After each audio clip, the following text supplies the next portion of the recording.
कहा श्री राम।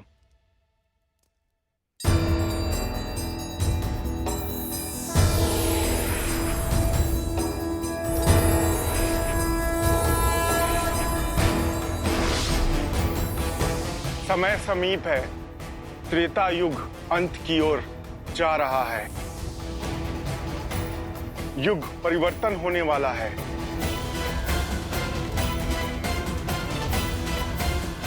शीघ्र ही आपको अपने इस अवतार रूपी शरीर को त्याग करके वैकुंठ की ओर प्रस्थान करना होगा, जहां देवी लक्ष्मी आपकी प्रतीक्षा कर रही हैं।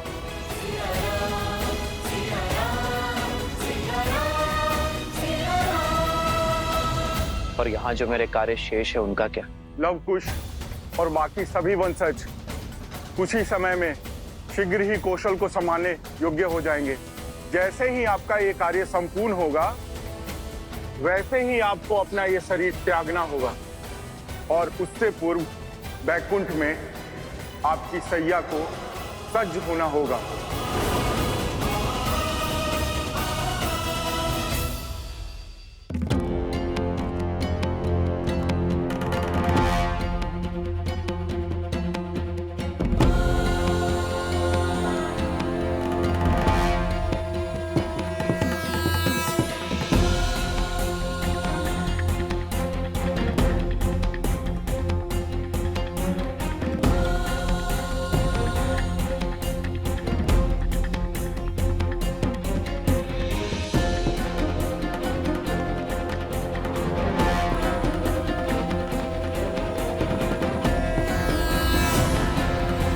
ईश्वर प्रणिपात।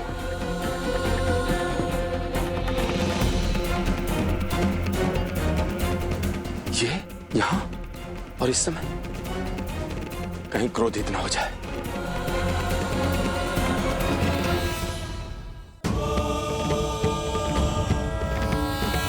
इनके क्रोध के दंश से तो देवता भी नहीं बच पाए थे। जाओ, शीघ्र जाओ, सभी को सूचित कर दो। ऋषिवर की स्वागत की तैयारी करो। अरे आगे से नहीं, पीछे की मार्ग से जाओ। ऋषिवर के सामने से जाने की कभी भूल भी मत करना। जाओ।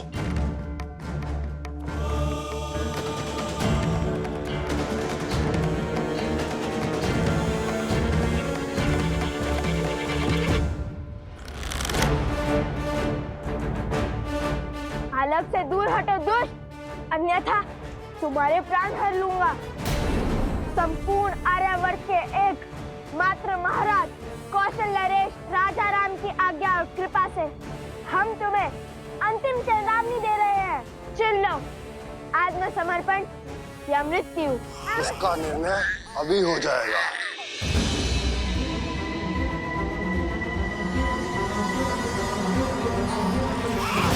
पुत्र!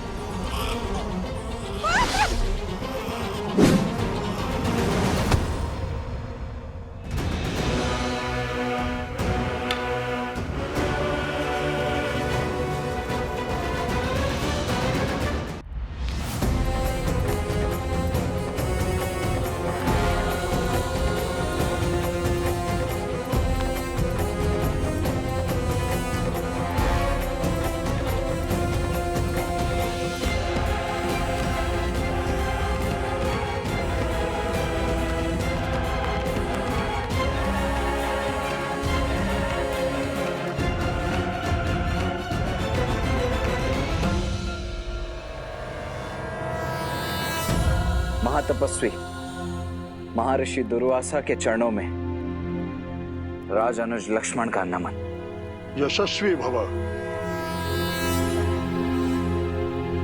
आज्ञा करें देव, ये लक्ष्मण आपकी सेवा में प्रस्तुत।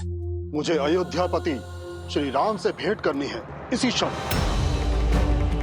जब तक मैं आज्ञा न दूं, तब तक कोई इस कक्ष के भीतर नहीं आएगा।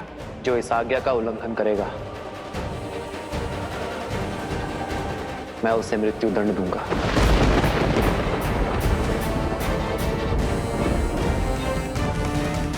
अंतिम चेतावनी दे रहे हैं। चुन लो, आत्मसमर्पण या मृत्यु। इसका निर्णय अभी हो जाएगा।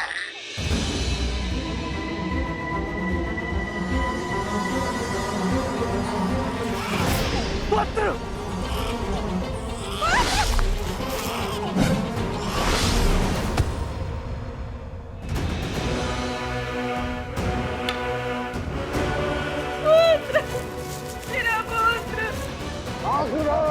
आक्रमण!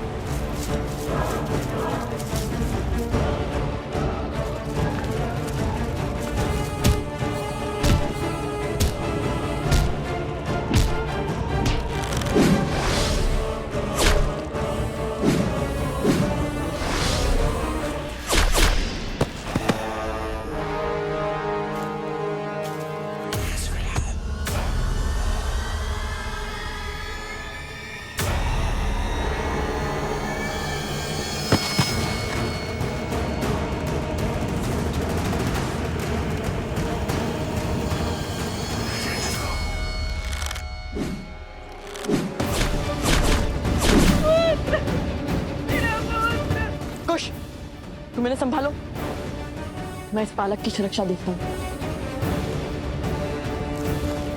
सावधान!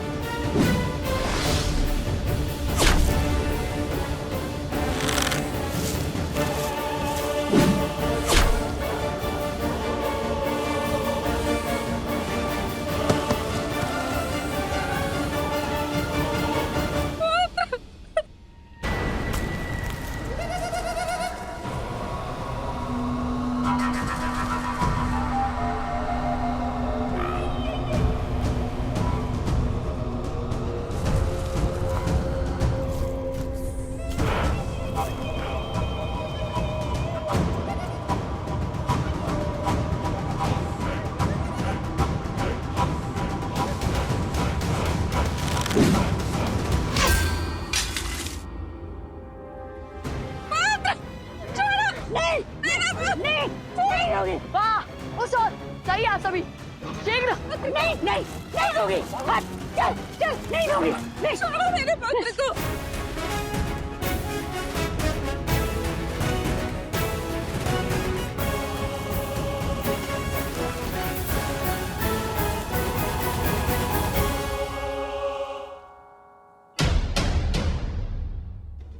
सावधान!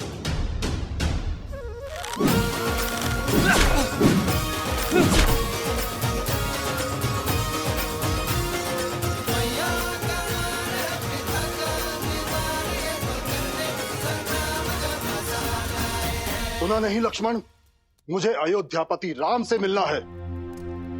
द्वार खोलो राज अनुज। क्षमा करें महर्षि, परंतु मैं इस समय आपको भीतर जाने नहीं दे सकता। जानते नहीं किसे रोक रहे हो? भूल गए कैसे तीनों लोग दुर्वासा के क्रोधाग्नि के विचार मात्र से थर थर कांपते हैं। सर्वशक्तिशाली देव भी मुझे क्रोधित कर श्रीहीन हो गए, और तुम तुच्छ मानव होकर मुझे अपमानित कर रहे हो। जिस दुर्वासा के समक्ष संसार समर्पण कर देता है, उसके समक्ष तुम एक छोटे से राज्य के नरेश के भी अनुज, तुम मुझे क्रोधित करने का तो साहस कर रहे हो। क्षमा करें ऋषिवर, परंतु क्रोध की ऊंचाई क्या होती है ये कम से कम लक्ष्मण को तो नहीं सिखाई है, क्योंकि क्रोध पर केवल आपका ही एकाधिकार तो नहीं है।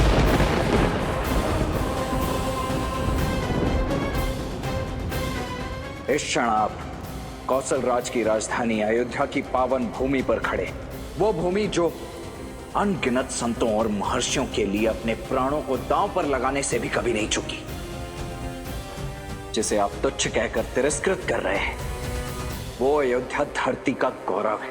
बहुत अभिमान है तुम्हें अपनी अयोध्या पर, उचित है तो सुनो महान अयोध्या के महान राज अनुज।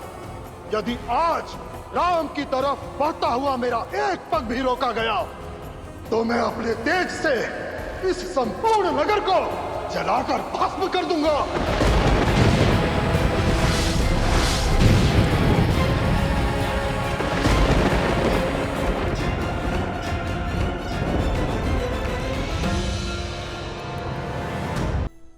देखिए एकता की शक्ति।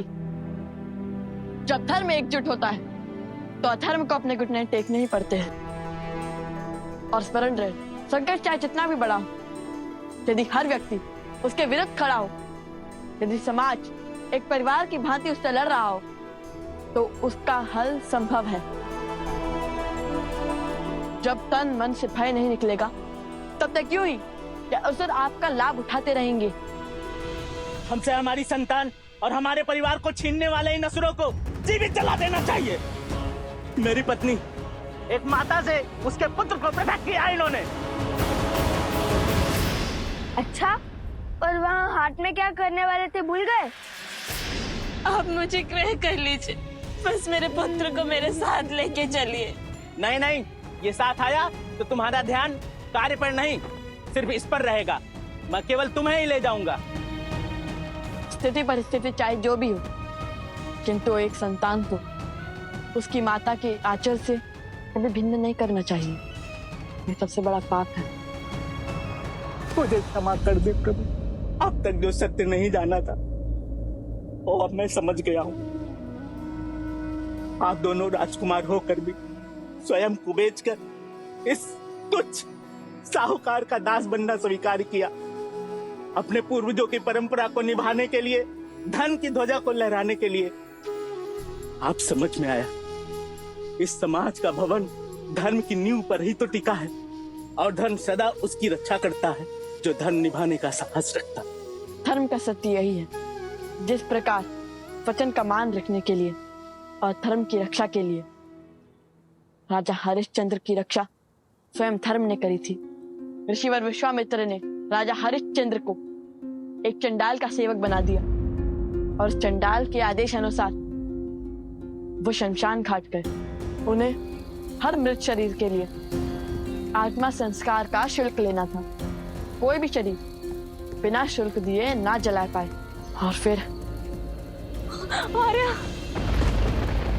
आर्या, हमारा बेटा,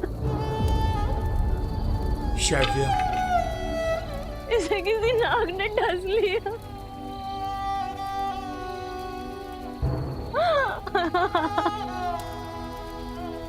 पुत्र,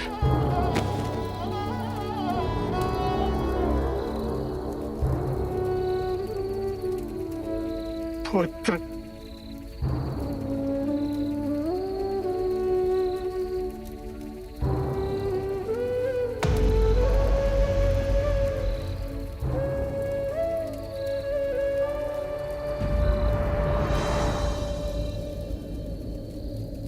आपको इसके दाह संस्कार का शुल्क देना होगा देवी। क्या? ये राजा हरिश्चंद्र का पुत्र है और यहाँ खड़ा व्यक्ति इसका पिता नहीं, एक सेवक है जो कर लिए बिना दाह संस्कार नहीं करने देगा। आपको इसका शुल्क चुकाना होगा देवी।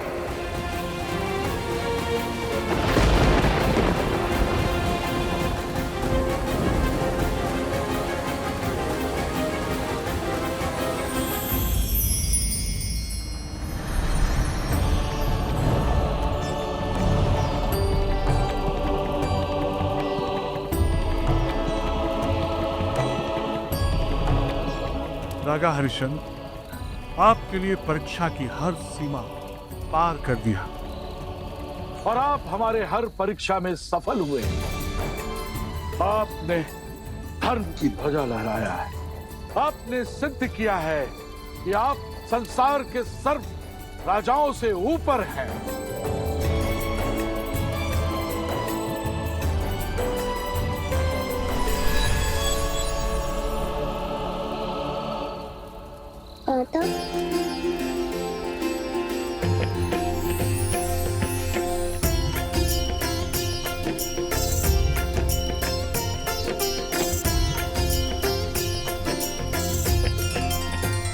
राजा हरिश्चंद्र की धर्म की प्रतिनिष्ठा ने उन्हें संसार कद में सबसे ऊंचा बना दिया। विश्वामित्र जी ने उन्हें अपना राजपाट सब वापस दे दिया और उनकी दया नीति के कारण देवता भी उनके आगे नतमस्तक होने को सच थे। आइए राजा हरिश्चंद्र, स्वर्ग में आपका स्वागत है। मुझे कहना होगा, आपका राज्य न्याय और धर्म से इतना परिपूर्ण है कि उसे केवल धरा पर ही नहीं, यहाँ स्वर्ग में भी स्थापित होना चाहिए। आइए आपके आने से मेरे स्वर्ग की शोभा और भी बढ़ गई। नहीं इंद्रदेव, मेरे साथ मेरी प्रजा ने भी अनेकों कष्ट सहे हैं। उन्हें छोड़कर मैं स्वर्ग नहीं आ सकता। उचित है। ऐसी स्थिति में यदि आप चाहें तो आपके साथ आपकी प्रजा एक दिवस के लिए यहाँ स्वर्गलोक आ सकती है। और ये कथा संसार को सिखाती है कि वचन देने से पहले विचार कर लेना चाहिए, और यदि वचन दे दिया तो हर स्थिति परिस्थिति में अपना वचन निभाना चाहिए। हम दोनों भाई राजा हरिश्चंद्र के पदचिन्हों पर चलते चलते यहाँ तक पहुँच चुके हैं कि हम हर शुभ कार्य में अपनी सहायता दे सकते हैं। हे राजकुमारों, यदि आप दोनों नहीं होते, हम अपने पूर्वजों की धरा को त्याग कर लज्जा से अपना सर झुकाकर अब तक पलायन कर चुके होते। अपने पूरे गांव की ओर से मैं आप दोनों से विनती करता हूं कि आप मेरे इस गांव के सिंहासन को स्वीकार करें। हाँ हाँ, आप ही हमारे महाराज हैं। यदि भस्म करना चाहते हैं तो मुझे कर दीजिए, परंतु मेरी मातृभूमि के लिए ऐसी अनर्थपूर्ण बातें मत कीजिए। आपके क्रोध का कारण अयोध्या नहीं है, फिर क्रोध की दृष्टि अयोध्या पर क्यों? तनिक क्रोध त्याग कर विवेक की दृष्टि से देखिए। मैं अपने ही अतिथि का अनादर करने का औचित्य क्यों रखूंगा? मैं तो केवल अपने राजधर्म का पालन कर रहा हूं, अपने प्राणों से अधिक अपने महाराज की आज्ञा की रक्षा कर रहा हूं। किंतु यदि दंड देने की इच्छा इतनी प्रबल हो ही गई तो भस्म कर दीजिए मुझे, किंतु यह निश्चित है कि मेरे भैया की आज्ञा के विरुद्ध इस कक्ष में पग धरना तो दूर, मेरी राख को लांग तक नहीं पाएंगे आप। समझ गया, तुम्हारी इच्छा अयोध्या का अंत है, तो वही सही अपनी अयोध्या को चलते हुए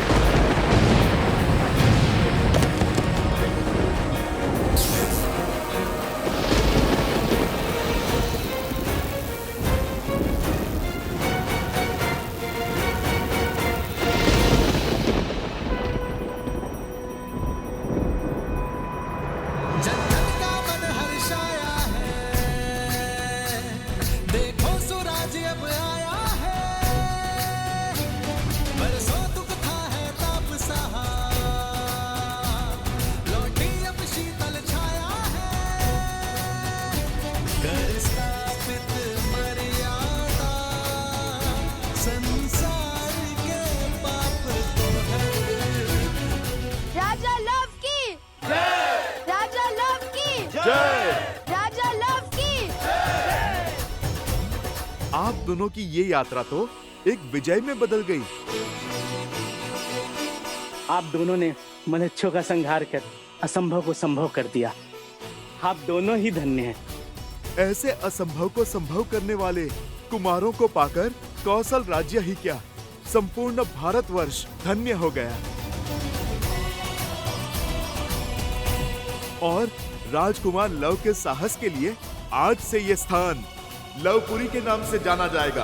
लवपुरी के महाराज लव की, लवपुरी के महाराज लव की।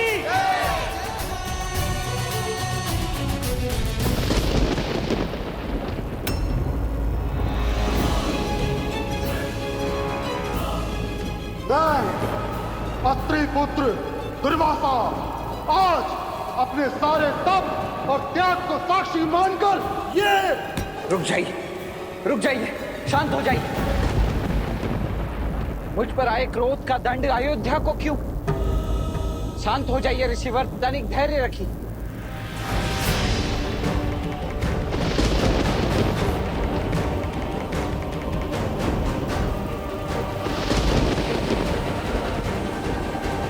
मैं आपके हर आदेश के आगे नतमस्तक होने को सज्ज हूं।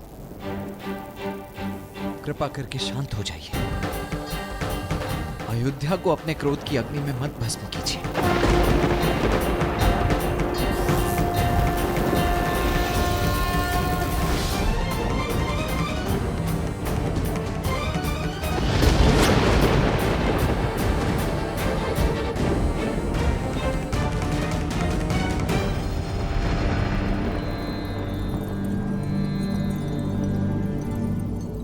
जितना आवश्यक भैया की आज्ञा का पालन करना है, उतना ही आवश्यक अयोध्या की रक्षा का धर्म भी है। मैं क्षमा प्रार्थी हूं ऋषिवर, कृपया अपना क्रोध त्याग दीजिए।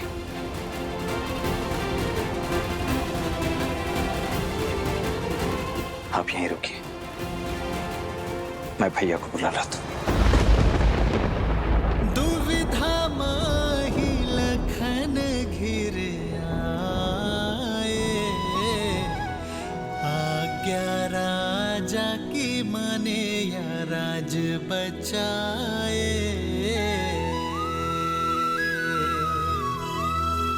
रघुकुल मांगे सबसे अगन परीक्षा, प्राण देने साजे लखन बचाने अयोध्या।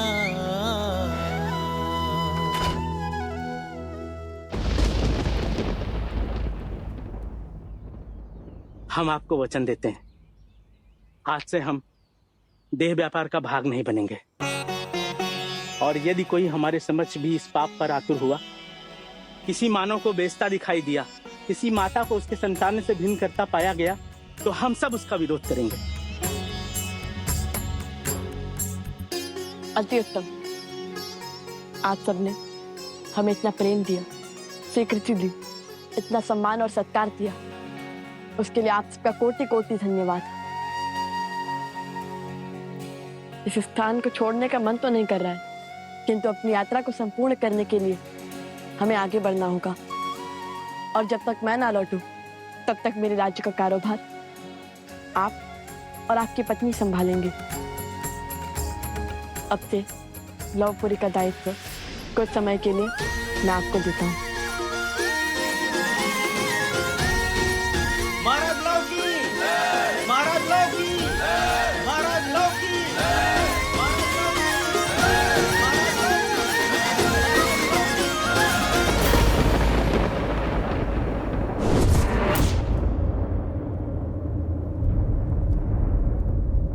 ये क्या किया तुमने लक्ष्मण? जो इस आज्ञा का उल्लंघन करेगा, मैं उसे मृत्यु दंड दूंगा।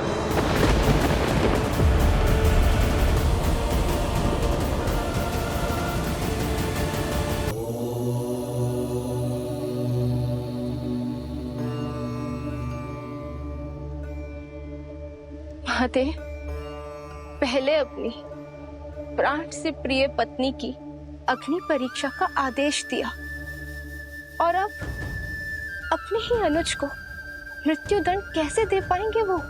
देवी, मेरे श्री राम का आयन संसार को यही सीख तो देता है कि कैसे प्रतिकूल परिस्थितियों में भी स्वयं को संभाला जाए, कैसे विषम से विषम आपदा में भी मर्यादा के पद से अडिग ना हो हम। अब देखना तो यह है देवी कि उलझनों के इस भंवर को कैसे सुलझाएंगे मेरे श्री राम।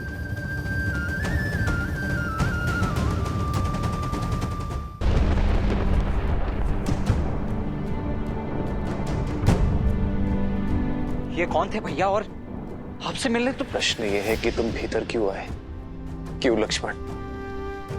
मेरे आदेश देने पर भी तुम मृत्यु दंड के मुख में क्यों चले आए?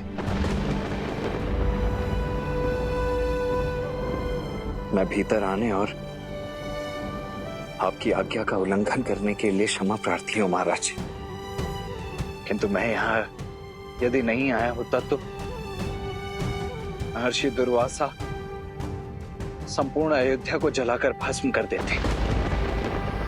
अपने राज्य को,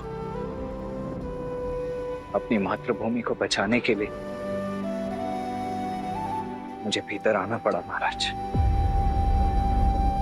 परंतु आपने मुझे बताया नहीं भैया कि ये कौन थे और ये यहाँ आपसे मिलने के लिए। उसकी चिंता छोड़ो लक्ष्मण, तुम जाओ और ऋषि दुर्वासा को सम्मान सहित भीतर लेकर आओ। जाओ। जो इस आज्ञा का उल्लंघन करेगा, मैं उसे मृत्यु दंड दूंगा।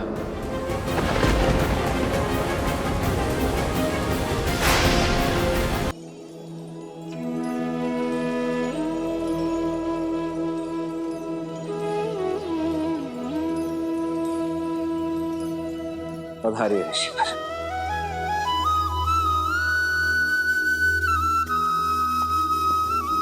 जब तक मैं आज्ञा न दूं, तब तक कोई इस कक्ष के भीतर नहीं आएगा। जो इस आज्ञा का उल्लंघन करेगा, मैं उसे मृत्यु दंड दूंगा। लक्ष्मण ने अपना धर्म निभाया है, मुझे भी अपने दिए हुए वचन निभाने होंगे, किंतु अपने ही आज्ञा के उल्लंघन का जो दंड मैंने निश्चित किया था, इस दंड का दंश अपने भाई को कैसे दे दूं मैं? कैसे ही अपने भाई को मृत्यु दंड दे दूं? नारायण मन नर की पीर पुकारे, त्याग लखन के रह राम विचारे।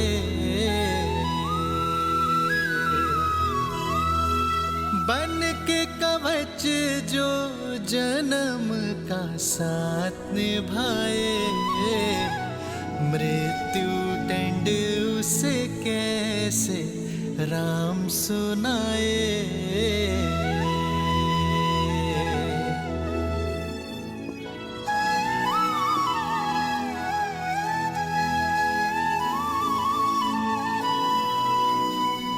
भैया,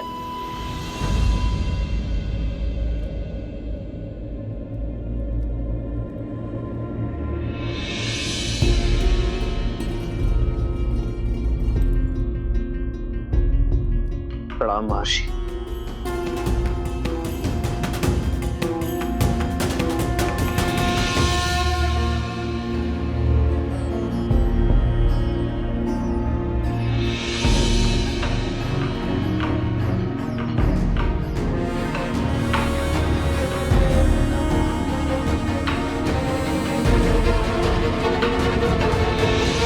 आपका कथन उचित है महर्षि।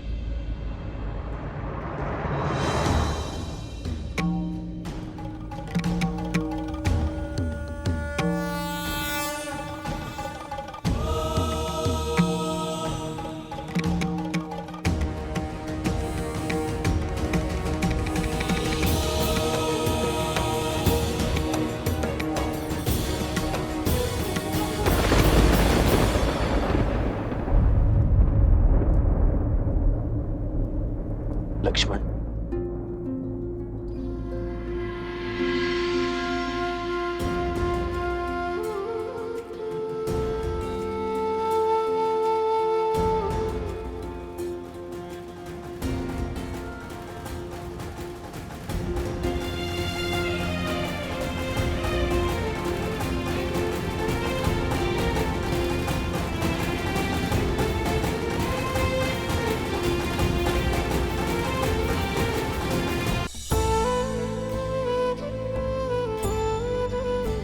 भैया,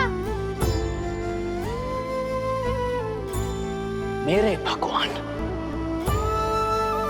मेरे भैया प्रभु श्री राम ही हैं। और यदि मेरे भगवान के ऊपर किसी ने शास्त्र उठाया, कवच ये लक्ष्मण होगा है।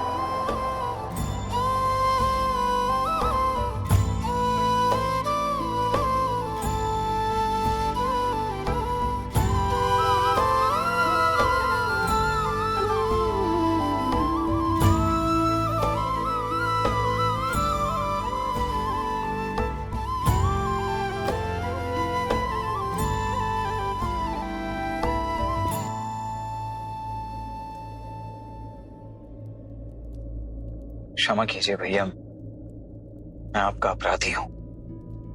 मुझे खेद है कि मैं आपकी आज्ञा की अवज्ञा करके भीतर कक्ष में प्रवेश कर गया। मैं जानता हूं कि आप इस बात से अत्यंत व्यथित और विचलित हो गए, और मुझे इस दुस्साहस के दंड का भी भान है। आपकी चिंता का यही कारण है ना भैया। भैया, यदि मैं ऋषि दुर्वासा को भीतर नहीं आने देता तो तुमने जो भी किया अपनी प्रजा और प्रजावासियों को बचाने के लिए किया। लक्ष्मण, तुम्हारा उद्देश्य ऋषिवर को रोकना था। यदि तुम चाहते तो किसी सेवक को भेज सकते थे, किंतु तुमने ऐसा नहीं किया। दंड का भान होते हुए भी तुम स्वयं भीतर आए। स्वार्थ को त्याग कर तुमने परोपकार किया लक्ष्मण, और इसीलिए तुम दंड के भागी नहीं हो। तो भैया, अयोध्या के नियम और अयोध्यापति के वचन तोड़े नहीं जा सकते। नियम और वचन धर्म की रक्षा के लिए होते लक्ष्मण, और तुमने अपने कर्म से धर्म की रक्षा की है। तुम भीतर स्वार्थ के भाव से नहीं, निस्वार्थ भाव से आए थे। मृत्यु का भय त्याग कर आए थे, और इसीलिए तुम्हारा दंड क्षमा योग्य है लक्ष्मण।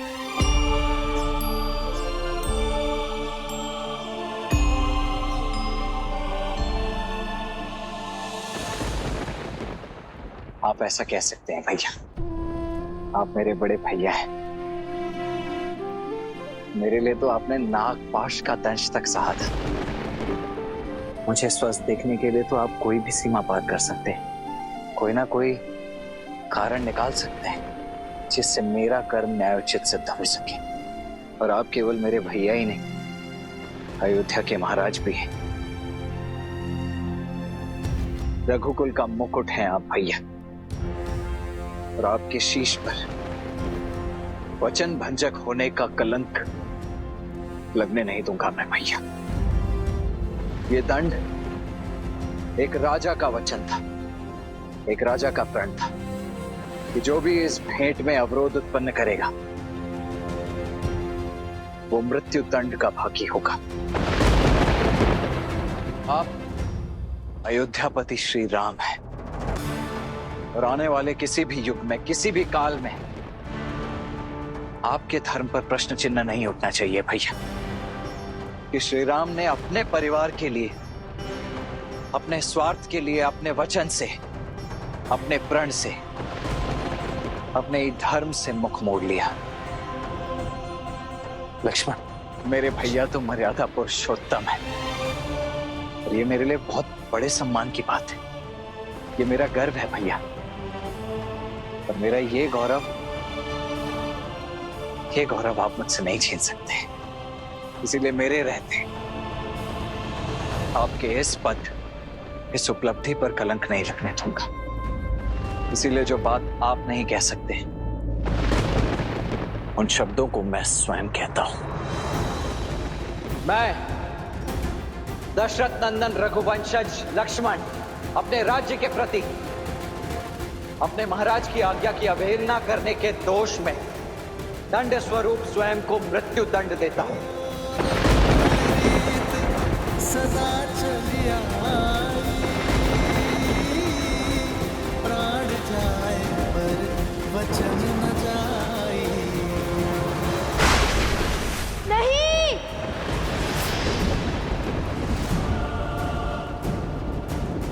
कुछ क्या हुआ? तुम ठीक तो हो ना? मैंने बहुत बुरा स्वप्न देखा हनुमान जी।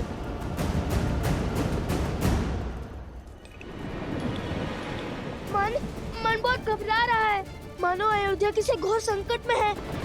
बार बार मन में अयोध्या का ही विचार आ रहा है।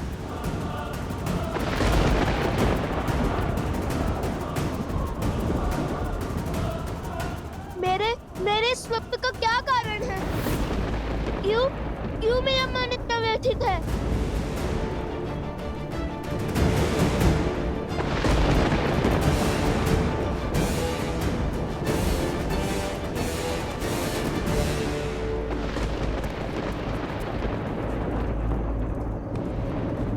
मेरी विनती है हनुमान जी, अयोध्या जाकर पता लगाइए कि वहाँ सब कुशल तो है ना।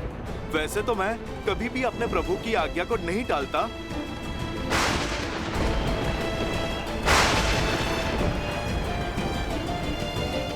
किंतु आपकी चिंता भी तो मेरे प्रभु और मेरे परिवार से ही संबंधित है। इसीलिए मैं अयोध्या अवश्य जाऊंगा। यदि अयोध्या पे संकट के बादल मंडरा रहे हैं तो आप निश्चिंत हो जाइए। मेरे रहते मेरे प्रभु श्री राम और उनके परिवार पर कोई आंच नहीं आ पाएगी।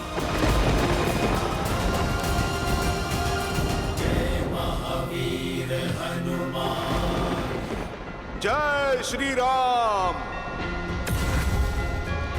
बजरंग बली हनुमान, जय जय महाबली हनुमान। कुमार कुश को अकस्मात ऐसा स्वप्न आना और मेरे हृदय का घबराना मात्र संयोग नहीं हो सकता। हे महादेव, अयोध्या पे संकट का कोई मेघ बरसने मत दीजिएगा। मेरे प्रभु के नगर को विपदा की हर एक आंधी से बचाइएगा। जय श्री राम।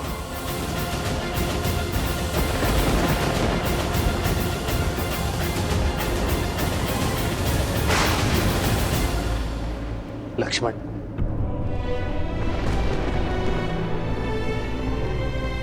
तुम धर्म की रक्षा के लिए अपने प्राण तक दांव पर लगाने के लिए सच हो गए। गर्व है मुझे तुम पर, तुम्हारी धर्मनिष्ठा पर। धन्यवाद भैया। मुझे ज्ञात था कि आप मेरे निर्णय के कारण को अवश्य समझेंगे और इसमें मेरा साथ अवश्य देंगे, किंतु निर्णय एक का पक्ष सुनकर नहीं लिया जाता लक्ष्मण। अब तक मैंने तुम्हारी बात सुनी और समझी, अब बारी तुम्हारी है लक्ष्मण। अयोध्या के महाराज की बात सुनने की, और मैं तुम्हें आदेश देता हूं कि अभी इसी क्षण से इस चर्चा को समाप्त कर दो। परंतु भैया, हाँ लक्ष्मण, मैं इस चर्चा का अंत करना चाहता हूं। सीता को खोने के पश्चात मैं अपने भाई को नहीं खोना चाहता लक्ष्मण। मैं तुम्हारी मृत्यु का आदेश नहीं दे सकता। क्षमा करें महाराज। परंतु अयोध्यापति के इस आदेश को नीति की स्वीकृति नहीं है। रघुकुल के सम्मान के लिए, वचन के लिए रघुवंशी अपना बलिदान देते हैं, और इस बलिदान से मैं अपना पग पीछे नहीं ले सकता। लक्ष्मण महाराज, और बड़े भाई होने के नाते आपसे आज्ञा चाहता हूं, क्योंकि आपकी आज्ञा के बिना मेरे पग आगे भी कैसे बढ़ पाएंगे। ये पावन धरती छोड़ परलोक नहीं जा पाएंगे भैया।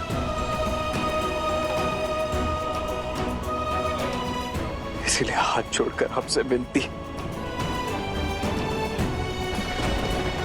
कि मुझे ये देह त्यागने की अनुमति दे दीजिए। तुम कैसी बातें कर रहे हो लक्ष्मण?